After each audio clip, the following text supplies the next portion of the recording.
Hey, Tony Gaskins here. Won't be here long on this here video. Um, got stranded in another hotel last night because my connecting flight was missed, and it was like a 10 p.m. flight, and so there were no flights after it. So I had to go to a hotel, and then I'm going to an event.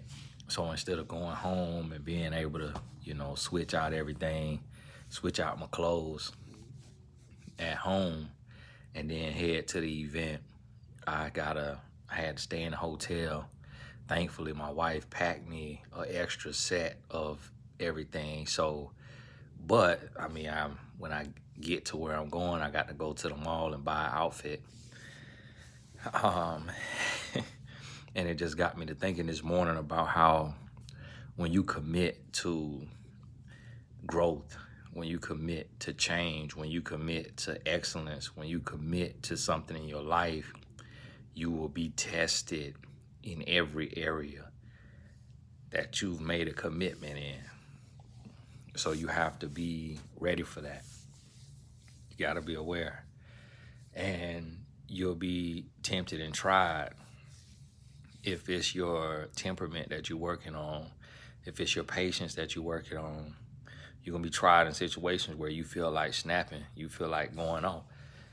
If it's your purity, you're going to be tempted by people who look better than you've ever talked to, and you really want to get in that bed with them.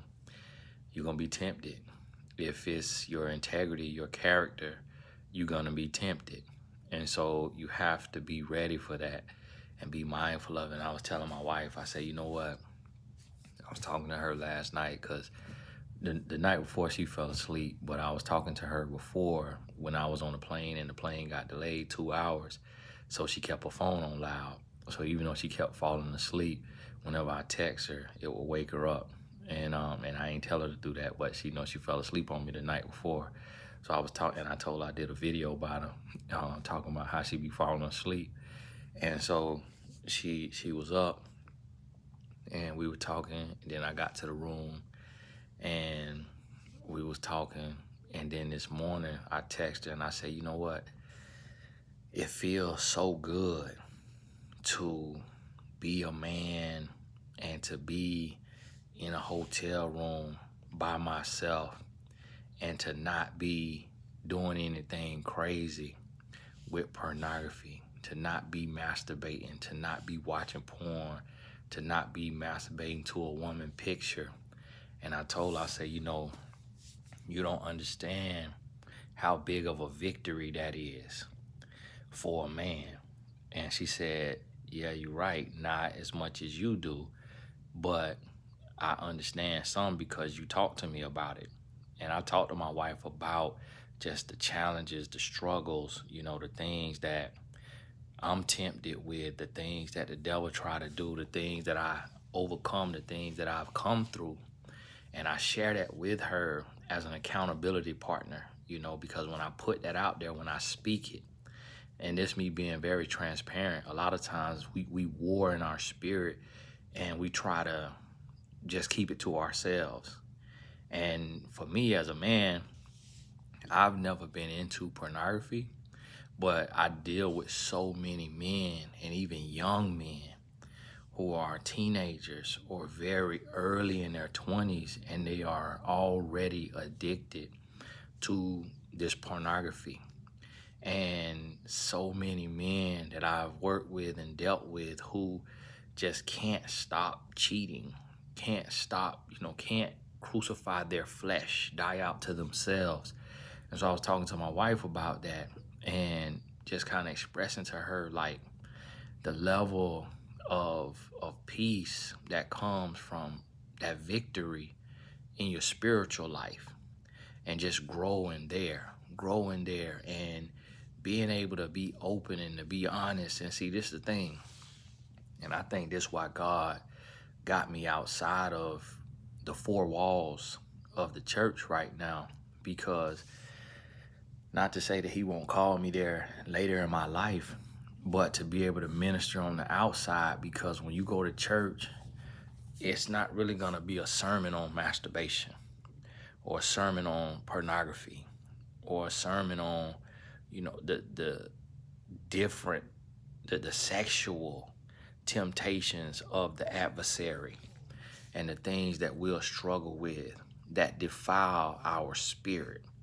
Because I hear so many people talk about, and even women, so I'm hearing so many women say it's nothing wrong with masturbation. And I'm like, well, what are you doing with your mind while you're doing that? Are you just love the ceiling? You just lusting after the ceiling?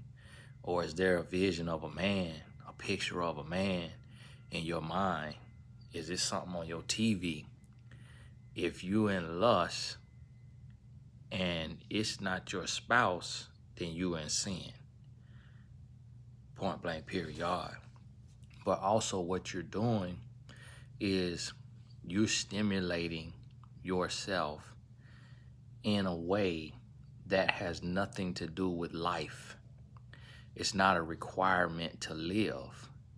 So now what you're doing is you're stimulating your body, which is stimulating and giving your brain a release. So now your brain is becoming addicted to that release. So now what that does is it makes you desire it more in real life. So where you should be pure and abstinent until marriage, or only giving your body and your sexual energy to your spouse if you're married, you are squandering it, you're wasting it, you're giving it away.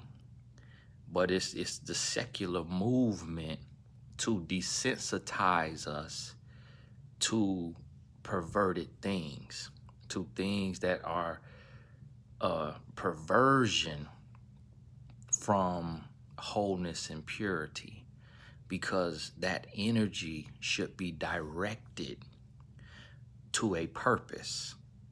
So when you reserve your sexual energy for your spouse, it intensifies your communication in a way that it's more fulfilling and rich. And then when you save your body and all of you for your spouse, that connection that you have is an experience that words can't really explain. This is something to where your mind is ready, your body is ready, and now you're with your spouse and your spirits conjoin. And it is something that you realize what God intended it for. And when it's in a covenant, in a union under God, and it's pure, and it's been reserved for that cause. But see, when we pervert it and we get into self-stimulation and we go into our minds in lust, and we start to envision in lust, and we start to do this, we start to change the way our brain is wired, and we start to desire and we start to lust in our day-to-day life because we're so stimulated. And whenever I talk to men and women who struggle in this area, they say, yes, I was touched as a child. I was exposed to it at 11 years old. So it's really something that's rooted in childhood trauma, when their brains were exposed to this feeling at 8, 9, 10, 11, 12, 13, 14, 15, before they could even process what their body was doing. Their brain had developed this wire, this function, this release that gave them a sense of ecstasy, that they wanted to feel that over and over again.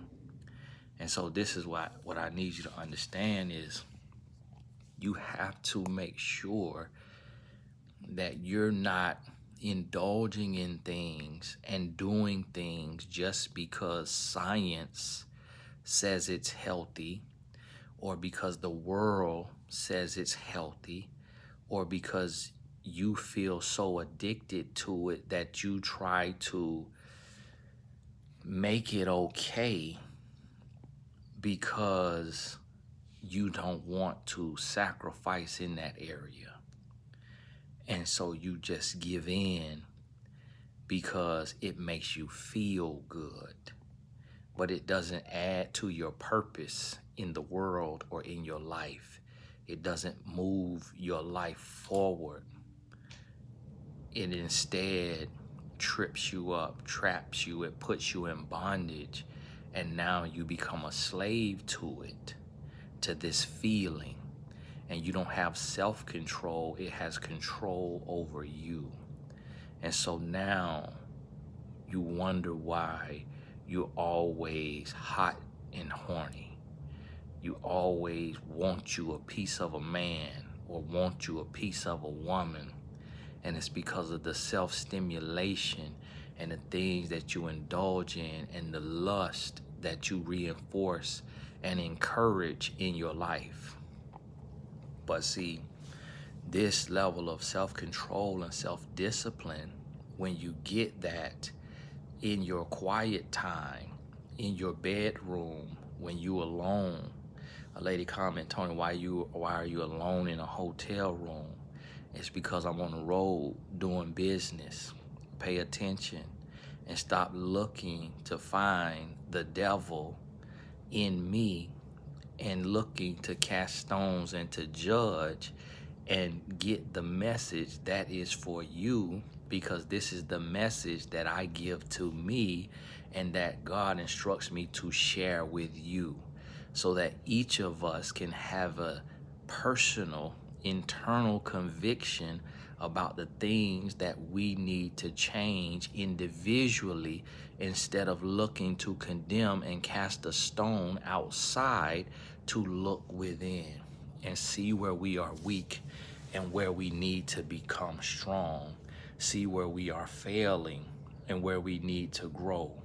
Because when you develop the discipline to do what you know is right and to live a righteous and pure lifestyle, that discipline in the darkness, in your alone time, in your hotel room, in your bedroom, in your personal and private life, the discipline you develop there, it then carries over into your work life, your business life, your health, your wealth. You develop discipline across the board so that everything in your life now elevates. Your health gets better. Your income goes up. Your wealth increases. Your ability to inspire others, that increases. The instruction and the example that you set for your children, that increases. And so now, by you working on you and you developing yourself in the dark, turning those negatives into a positive, this is how and where you grow. And this is the work that has to be done. And you cannot get comfortable in sin. You cannot get comfortable in perversion. You cannot get comfortable in doing wrong things just because they give you a little bit of pleasure, because that pleasure will lead to pain and not happiness. Hey, this is Tony Gaskins. I got to get ready, get on up here, get ready to get on this here road. God bless you. We'll talk soon.